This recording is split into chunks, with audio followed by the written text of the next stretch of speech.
Nakatakdang magtungo ngayong linggo si Pangulong Ferdinand R. Marcos Jr. sa Singapore para sa working visit mula July 14 hanggang 16.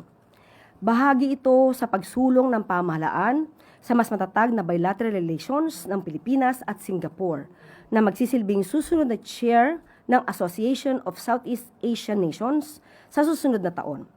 Sa maiksing working visit, nakatakdang magkaroon ng courtesy call ang Pangulo kay Prime Minister His Excellency Lawrence Wong, kung saan inaasahang isulong ang pagpapalawak ng kooperasyon sa trade and investment, environment and health, at regional and global development habang patuloy na isusulong ang commitment ng dalawang bansa hinggil sa ASEAN centrality at regional stability.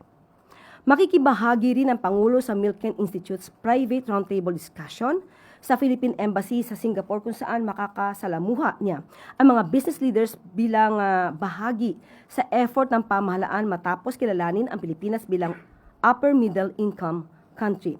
Si Unang Ginang Liza Araneta Marcos naman ay magbabahagi ng kanyang mensahe sa Global Economic Cooperation East Summit bilang tugon sa imbitasyon ng Future Economic Cooperation Council, isang India-based economic platform na nagbubuklod ng mga business at government leaders upang isulong ang global strategic economic cooperation.